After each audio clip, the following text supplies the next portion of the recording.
Paz do Senhor, queridos. Estamos mais uma vez trazendo da parte de Deus o estudo da sua palavra. Nós vamos nesse momento meditar em mais uma sessão da Confissão de Fé do Westminster, a confissão adotada pela Igreja Presbiteriana do Brasil, a qual nós, pastores e oficiais, nós juramos fidelidade. E aproveitando esses dias ainda de confinamento, ainda não liberado totalmente ainda, mas voltando aos poucos aí as atividades normais em nossa cidade, graças a Deus. Ainda vamos meditar um pouco mais e usaremos o canal para trazer outros estudos e trazer outras meditações em momentos próprios, sendo que compartilharemos também no canal da nossa igreja os estudos e os sermões do Dia do Senhor, assim que retornar a ação normal, a ação diária normal. Pois bem, a Confissão de Fé, que é adotada por nossa igreja, a Confissão de Fé do Westminster, no capítulo 3, tratando dos decretos divinos, os decretos de Deus, os decretos eternos de Deus, diz assim na seção 3. Pelo decreto de Deus e para a manifestação da sua glória, alguns homens e alguns anjos são predestinados para a vida eterna e outros pré-ordenados para a morte eterna. Então, pelo decreto de Deus e para a manifestação da sua glória, alguns homens e alguns anjos são predestinados para a vida eterna e outros pré-ordenados para a morte eterna. Vamos orar ao Senhor nesse momento, irmãos, pedindo a Deus a iluminação do seu Espírito. Santo Deus e bondoso Pai, louvado seja o Senhor para todo sempre. Ó Pai bendito, querido Deus, nós queremos te exaltar neste momento e te bendizer. Graças te damos por tua maravilhosa bondade, por tua graça infinita, por tua misericórdia que não tem fim, mas que se renova para nós a cada amanhecer. E é confiados nela, Senhor, que nós aqui estamos, agradecidos a ti por toda a tua bondade e graça. Queremos suplicar, Senhor, o perdão para os nossos pecados, a purificação para as nossas vidas, ó Deus, o abandono, ó Deus, e a mudança das nossas atitudes, tudo de conformidade com a tua bendita palavra, Senhor. Leva-nos a viver o teu querer, leva-nos a conhecer a tua vontade e a descansarmos na tua vontade, Senhor. E nesse tema, ó Pai, tratado pelas Escrituras, tão claro, mas que a nossa rebeldia, ó Deus, insiste em relutar, e ainda, ó Pai, usando-se de artimanhas, muitos homens, deturpando tuas palavras, Senhor, trazem confusão e conflito à mente do teu povo.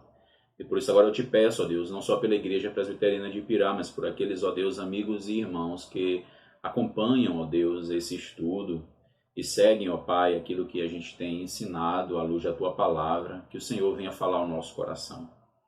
Venha trazer, ó Deus, entendimento, tirando, ó Pai, todo pressuposto, todo preconceito, toda raiva, ó Deus, ou ira que o homem tenha contra a tua palavra, Senhor. Para que aquilo que nós aprendemos na infância faça-se valer de fato e de verdade. A tua palavra é a única regra de fé que nós temos e que também deve ser a única regra de prática para as nossas vidas. Não deixe que isso seja somente uma falácia, Senhor, mas que seja real. Que seja verdade, ó Deus, que nós vivamos a tua palavra. Em nome de Jesus. Amém. Bem, queridos, essa verdade apresentada pelos irmãos, pela Assembleia de Westminster, ela é retirada de alguns textos bíblicos e eu gostaria de ler e tecer alguns comentários para a nossa edificação neste momento. Primeiro, Efésios capítulo 1, depois 1 Timóteo, capítulo 5, depois o Evangelho, segundo escreve Mateus, capítulo 25, e Judas, versículo 6, para começarmos essa nossa meditação, esse nosso estudo. Primeiro, Efésios 1, a partir do versículo 4, Paulo escreve assim: Assim como nos escolheu nele antes da fundação do mundo, para sermos santos e irrepreensíveis perante ele, e em amor nos predestinou para ele, para a adoção de filhos por meio de Jesus Cristo, segundo o beneplácito de sua vontade, para louvor da glória da sua graça, que ele nos concedeu gratuitamente no amado. Agora, 1 Timóteo, capítulo 5, versículo 21, conjuro-te perante Deus e Cristo Jesus e os anjos eleitos, que guardes estes conselhos sem prevenção, nada fazendo com parcialidade. Ainda Mateus capítulo 25, versículos 31 e 41, dizem assim a palavra do Senhor: quando vier o Filho do Homem, na sua majestade, todos os anjos com ele, então se assentará no trono da sua glória. Verso 41, então o rei dirá também aos que estiverem à sua esquerda: apartai-vos de mim, malditos, para o fogo eterno preparado para o diabo e seus anjos. E por fim, Judas, versículo 6, Epístola de Judas, versículo 6. E há anjos que não guardaram o seu estado original, mas abandonaram o seu próprio domicílio. Ele tem guardado sobre trevas em algemas eternas para o juízo do grande dia. Então aqui nós temos a palavra do Senhor muito clara, apresentada a nós e de forma compilada, né, de forma doutrinária, apresentada na seção 3 da Confissão de Fé, no capítulo 3. Pelo decreto de Deus e para a manifestação da sua glória, alguns homens e anjos são predestinados para a vida eterna e outros pré-ordenados para a morte eterna. O Senhor Jesus Cristo, né, o Senhor Deus, Ele nos separou para si, para que fôssemos santos, e isso por meio de sermos lavados, né, por meio do sangue do Cordeiro. Então, lavados pelo sangue do Cordeiro, e em amor Ele nos predestinou. Deus nos destinou para essa graça. Deus, Ele nos predestinou para essa bênção, para a adoção de filhos, por meio de Jesus Cristo, segundo o beneplácito, segundo o consentimento ou em concordância com a sua vontade. Então Ele decide fazer isso, Ele decide nos escolher, Ele decide então nos adotar através de Jesus Cristo, o seu Filho unigênito, né? O Filho unigênito do Pai. Então agora nós, por meio de Jesus Cristo, nós somos adotados como filhos de Deus. E assim diz a nossa confissão de fé: Deus, desde toda a eternidade, pelo seu muito sábio e santo conselho de sua própria vontade, ordenou livre e inalteravelmente tudo quanto acontece, porém de tal modo que nem Deus é o autor do pecado, nem violada é a vontade da criatura, e nem é tirada a liberdade ou a contingência das causas secundárias antes estabelecidas. Então Deus, no seu próprio amor, Ele nos predestina para sermos chamados de seus filhos. Deus, Ele por amor, nos predestina por meio dessa mesma vontade, decidindo nos escolher o seu povo, escolher aqueles que seriam chamados de seus filhos. E quem são esses? Aqueles que são lavados e regenerados pelo sangue do Cordeiro, o sangue do Senhor Jesus Cristo. Essa mesma vontade, por essa mesma ação, Deus, Ele decidiu rejeitar outros, que é a palavra preterição, Ele preteriu, Ele decidiu não salvar. E isso pelo decreto e para a manifestação da sua glória, como nós encontramos em sua bendita palavra. Essa doutrina, queridos, ela não é difícil de ser entendida. Ela é difícil de ser aceita. Essa doutrina ela não é difícil de ser entendida. O difícil é nós, o nosso coração orgulhoso, vaidoso, querer aceitar essas coisas. E aí nós ganhamos forças e ares, né? Ou ganhamos um fôlego quando encontramos outros que nos ajudam a deturpar os princípios das Escrituras ou o que é estabelecido nas Escrituras. Os cristãos entendem muito bem, mas muitos não aceitam a palavra de Deus. Eles vão então fatiá-la. Então vão dizer, a Bíblia contém a palavra de Deus. Aí, por exemplo, esses textos não é palavra de Deus, aqui é palavra de Paulo.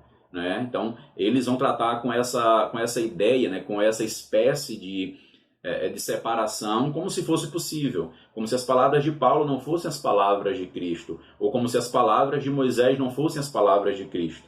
E, na verdade, a palavra, as Escrituras, ela é a palavra de Cristo. A Bíblia é a palavra de Cristo. Então, ela fala de Cristo, ela fala do plano redentivo e maravilhoso de Deus. O que é que essas pessoas então fazem? Elas precisam forçar o texto bíblico a um entendimento que não pode, nem assim, ou sendo bem forçada, encontrar nas Escrituras base. Então, eles tentam forçá-la, eles tentam empurrar a goela abaixo e, no fim das contas, é melhor ficar calado. Basta brigar um pouco, basta discutir ou dizer que é do diabo, e então os outros vão aceitar como um tipo de ensinamento. Só que isso não é a palavra de Deus. E a palavra de Deus ela é muito clara. Quando Deus ele separa homens e anjos, e não são todos, alguns homens e alguns anjos, mesmo que sejam milhares de milhares, mas não está se referindo a todos, então a totalidade. Aí diz no verso 6 de Efésios, para louvor da sua glória, para louvor da glória de sua graça, que ele nos concedeu gratuitamente no amado. Deus fez isso para a sua própria glória. Deus não fez, queridos, para nós ficarmos discutindo teologia ou batendo boca com aqueles que não aceitam, ou tentando justificar Deus diante de uma suposta maldade divina em condenar alguém, em lançar alguém no inferno. Não, Deus nos estabeleceu, Deus escolheu, Deus separou o seu povo para a sua própria glória. Todos nós deveríamos ser condenados com os demais, e Deus continuaria sendo justíssimo se nos condenasse, se não tivesse separado ninguém para si. Mas por causa do seu amor, para mostrar a sua maravilhosa graça, ele decidiu salvar alguns. Ele decidiu salvar alguns. E então ele vai fazer isso, ele vai trazer essa verdade, e nós deveríamos nos regozijar. Nós deveríamos nos alegrar com a palavra de Deus. Não ficarmos agora a questionar as Escrituras, ou a questionar Deus, se fosse possível, tentando e até deturpando a sua palavra para a conveniência do pecador, ou para uma suposta aceitação dos homens. Ao adotar-nos, queridos, ao adotar-nos, Deus ele realmente nos faz seus filhos. Ele nos torna seus herdeiros, herdeiros dos benefícios prometidos ao seu povo. Então, as promessas pactuais, elas são passadas aos filhos de Deus, ao povo de Deus. Então, quando nós lemos as Escrituras no Antigo Testamento, nós vemos que as bênçãos e maldições pactuais, elas competem também, cabem também à igreja.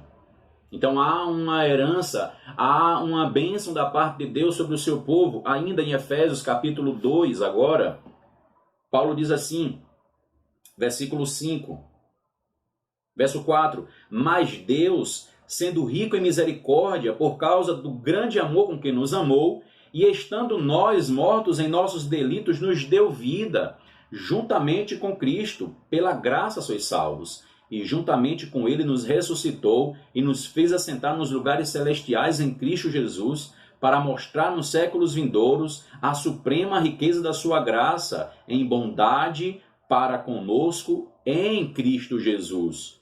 Porque pela graça sois salvos, mediante a fé, e isso não vem de vós, é dom de Deus. Então Deus ele vem agora e nos dá esses benefícios. Deus nos torna herdeiros. E aí, agora tudo aquilo que Cristo conquista na cruz é nosso por direito, dado pelo próprio Deus. Ele nos deu esse bem, ele nos deu essa graça maravilhosa, ele nos abençoou.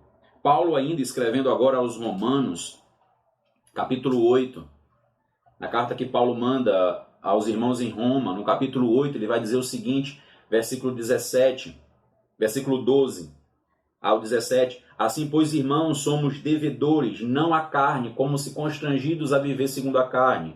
Porque se viverdes segundo a carne, caminhais para a morte. Mas se pelo Espírito mortificardes os feitos do corpo, certamente vivereis. Pois todos os que são guiados pelo Espírito de Deus são filhos de Deus. Os que são guiados pelo Espírito de Deus são filhos de Deus. Porque não recebestes o espírito de escravidão para viverdes outra vez atemorizados, mas recebestes o espírito de adoção baseado no qual clamamos Abba, que quer dizer Pai. O próprio Espírito testifica com o nosso espírito que somos filhos de Deus. Ora, se somos filhos, somos também herdeiros de Deus e co-herdeiros com Cristo. Se com Ele sofremos, também com Ele seremos glorificados. E aí é a promessa que é dada a nós, a promessa maravilhosa. Então nós vamos viver o Evangelho e isso vai gerar ódio do mundo, porque o mundo odeia a Deus, o mundo odeia o cristianismo. E então ele vai agora manifestar o ódio à igreja. Aí o Senhor diz, se nós sofremos com Cristo, também com Ele seremos glorificados. E não somente olhando para o mundo, mas resistindo ao diabo, às tentações que são vindas a nós e também lutando contra o nosso próprio coração e nossa mente pervertida. Então isso é uma luta, é uma guerra constante. Mas os que são guiados pelo Espírito, o Espírito Santo, são filhos de Deus. Mas ainda aqui no capítulo 8, Paulo diz mais, versículo 28. Sabemos que todas as coisas cooperam para o bem daqueles que amam a Deus, daqueles que são chamados segundo o seu propósito, porquanto aos que de antemão conheceu também os predestinou para serem conformes à imagem de seu Filho, a fim de que ele seja o primogênito entre muitos irmãos. Então veja, aqueles que são chamados segundo o propósito divino. Então quem são esses? Todo aquele que Deus escolheu, todo aquele por quem Cristo morreu. E Cristo não morreu por todos os homens. Cristo morreu por aqueles que Deus destinou para que ele morresse. Cristo morreu por aqueles que o Pai já escreveu no livro da vida do Cordeiro, que está selado, mas que já foi dado na mão do Cordeiro, desde antes da fundação do mundo. Então, ele não está escrevendo nomes no livro do Cordeiro. O livro da vida já está escrito, o livro da vida do Cordeiro já está escrito. O número dos eleitos já está determinado por Deus. Ele não vai poder ser acrescentado e nem diminuído. Então, essa verdade, ela nos traz a segurança. Ela deveria trazer à igreja alegria e segurança, e não trazer a nós rejeição à palavra de Deus, porque a marca da rejeição é a marca da falta da filiação, dos rebeldes. Então os rebeldes vão se levantar contra a palavra de Deus, ou vão tentar de alguma forma camuflar a palavra de Deus para que ela se amolde aos seus próprios desejos. Somente por meio de Jesus Cristo alguém pode ser tornado filho de Deus, e não por meio de um outro. Não por meio de nenhum outro que já tenha existido nessa terra, ou de nenhum outro que ainda venha a existir, ou muito menos por causa de cada um particularmente, quando diz que o homem aceita a Deus. Isso é contrário à palavra do Senhor. Isso é contrário ao texto sagrado. Porque até mesmo o texto que muitos usam de Apocalipse, quando bate a porta, ali está tratando de disciplina para a igreja e não de salvação de pecadores. De salvação ou conversão de mortos à vida, trazendo vida. Então, somente por meio de Jesus Cristo, segundo o propósito daquele que nos chamou, segundo o propósito eterno de Deus. E é assim que nós cremos como igreja do Senhor. É assim que a palavra de Deus nos ensina. Ainda outro texto, por favor. João capítulo 1. João capítulo 1, versículo 12 e versículo 13 dizem assim: mas a todos quantos receberam, a Jesus Cristo, deu-lhes o poder de serem feitos filhos de Deus, a saber, aos que creem no seu nome, os quais não nasceram do sangue, nem da vontade da carne, nem da vontade do homem, mas de Deus. Aqueles que nasceram do Espírito, nasceram da vontade de Deus. Não é aquele que faz, aquele que quer, não é aquele que decide, não é aquele que é criado até mesmo dentro da igreja como filho de crentes. Então, supostamente, deveriam ser crentes. Deveriam sim, mas se forem de fato escolhidos por Deus. Não porque são filhos de crentes, porque os verdadeiros filhos de Israel são aqueles que o Senhor separou e não aqueles que nascem ordinariamente de Abraão. Nascem da semente de Abraão, mas aqueles que estão na linhagem de Cristo. Mesmo que Abraão seja, e consideramos o pai da fé da igreja do Senhor, porque Deus estabeleceu, o verdadeiro Israel é o povo de Deus em todas as épocas, em todos os tempos. Ainda no Evangelho de João, capítulo 15, diz assim, versículo 14: Vós sois meus amigos se fazeis o que eu vos mando.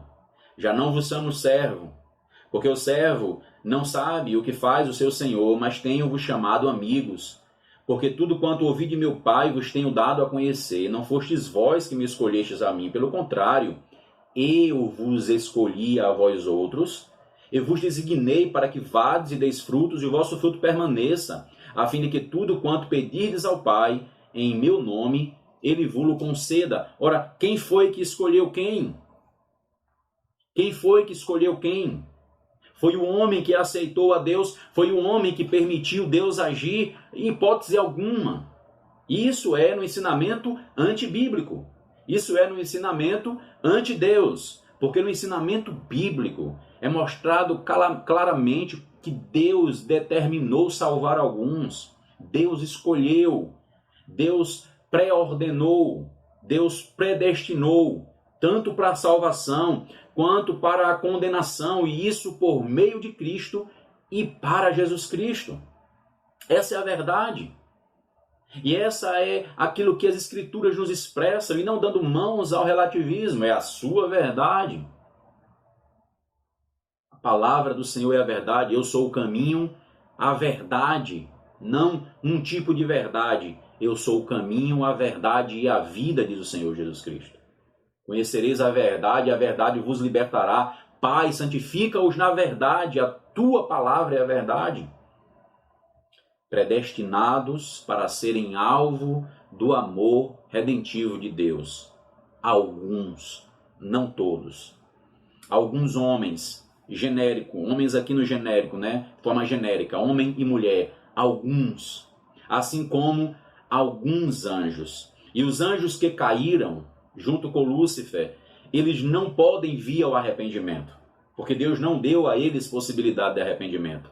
Mas Deus preparou o arrependimento para aqueles que Ele escolheu, para que, arrependendo-se dos seus pecados, voltassem para Deus naquilo que nós chamamos de graça preveniente.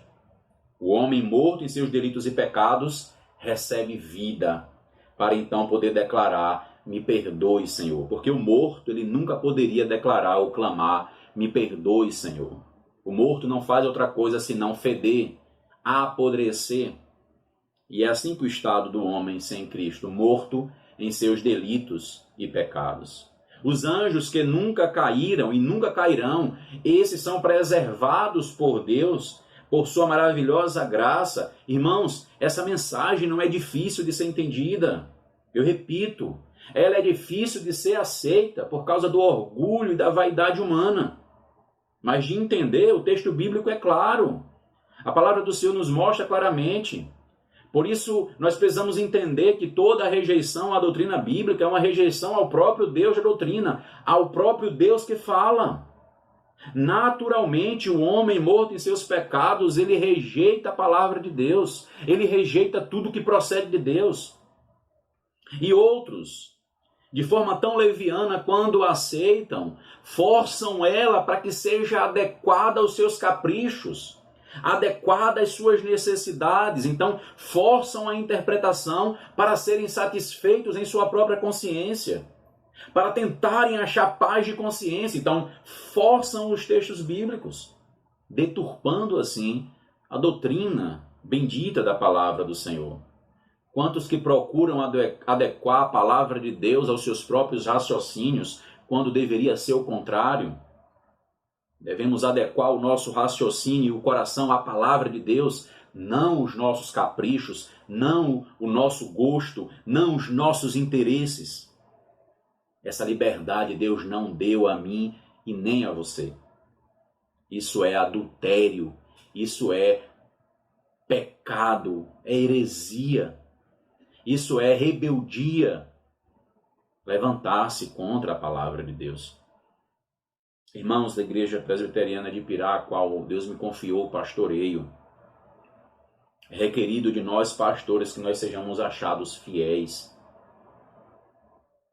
E esse é o ensinamento que a igreja tem, que a igreja extrai das Escrituras. Os textos bíblicos estão aí, eu peço que você confira novamente. dê uma pesquisada e qualquer dúvida nos procure para a gente poder então entrar em mais detalhes, que agora o tempo não nos proporcione, mas é tão claro. Ele nos predestinou em amor. Eu vos escolhi. Os anjos que foram preservados, os anjos que não guardaram seu estado. Ainda que Deus sabe de tudo quanto pode ou há de acontecer em todas as circunstâncias imagináveis, Ele não decreta coisa alguma por havê-la previsto como futura ou como coisa que havia de acontecer em tais e tais circunstâncias ou condições. É o que diz a nossa confissão. Para terminarmos, eu queria ler com você outros textos. Primeiro, nós voltaremos a Romanos, primeiro Provérbios. Provérbios capítulo 16, versículo 4.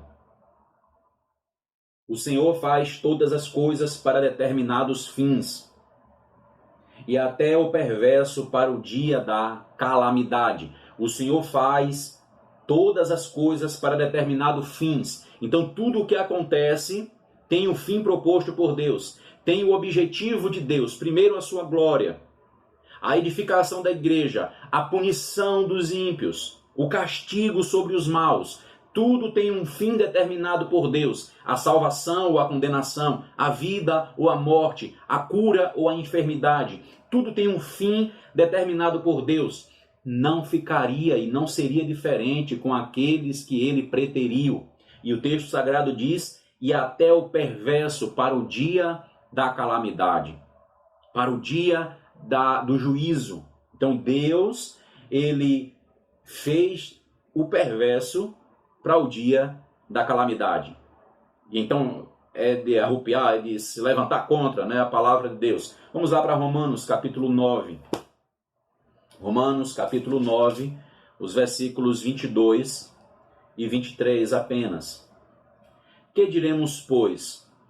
Se Deus, querendo mostrar a sua ira e dar a conhecer o seu poder, suportou com muita longanimidade os vasos de ira preparados para a perdição, a fim de que também desse a conhecer as riquezas da sua glória em vasos de misericórdia, que para a glória preparou de antemão. Deus preparou vasos para a sua glória, os seus eleitos. Deus preparou vasos de ira para a rejeição e para mostrar a sua própria ira. O que nós vamos discutir com Deus? O que é que nós vamos então começar a indagar a Deus? O problema é que nós não queremos aceitar a palavra de Deus, mas aprendemos como crianças, desde quando crianças. A Bíblia é a única regra de fé e prática, mas fica apenas em falácia. Porque a única regra de fé é a única forma e regra para eu crer. É a Bíblia. Então não é o que o homem quer dizer, não é o que o homem gosta, não é o que o meu coração deseja, não é o que o governo dita, não é o que a igreja determina, é o que Deus diz. A única regra de fé, o que eu creio. A única regra de prática. Como eu devo viver, é a palavra de Deus que me ensina. É a palavra de Deus que me diz com quem eu devo casar, com quem eu devo sair, por que eu devo entrar, por que eu não devo se assentar, a quem eu devo confiança, quem eu devo ouvir como conselheiro. A única regra de prática. Queridos, ninguém pode fugir dos fins propostos pelo Salvador, pelo Senhor Javé, pelo dono de tudo, por aquele que criou o homem, por aquele que criou todas as coisas. Ninguém pode fugir dos fins propostos pelo Criador. Você não vai poder fugir daquilo que Deus destinou para a sua vida. E isso é maravilhoso, porque nós, como igreja do Senhor, podemos glorificá-lo e louvá-lo, porque ninguém vai poder roubar de nós, ninguém vai nos roubar da presença do Senhor, ninguém vai nos tomar das suas mãos, porque Ele mesmo nos guarda nele.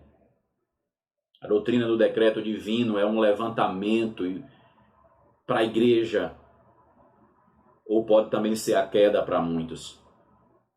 Não somente no conhecimento, mas também no modo como vivemos. Essas doutrinas bíblicas, elas são o que para você?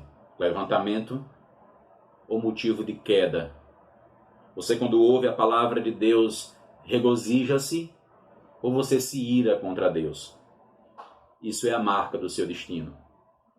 Isso é fruto que vem do arrependimento ou da falta do arrependimento. E muitos vão para a igreja se batizar. Muitos vão para a igreja professar a fé, outros assumem postos de oficiais na igreja. Certo tempo os fariseus procuraram o batismo, porque estavam correndo da ira. João Batista disse: raça de víboras, quem vos induziu a fugir da ira vindoura? Produzi, pois, frutos dignos de arrependimento. Que Deus transforme, queridos, o nosso coração. E que um dos frutos, ou o fruto do arrependimento, seja a nossa rendição, a nossa completa rendição ao Senhor. Mesmo contra nosso pensamento e gosto, mesmo sendo aquilo que nós não queríamos ouvir, dizermos: louvado seja o teu nome, Senhor, porque a tua palavra é bendita. Que Deus tenha misericórdia das nossas vidas.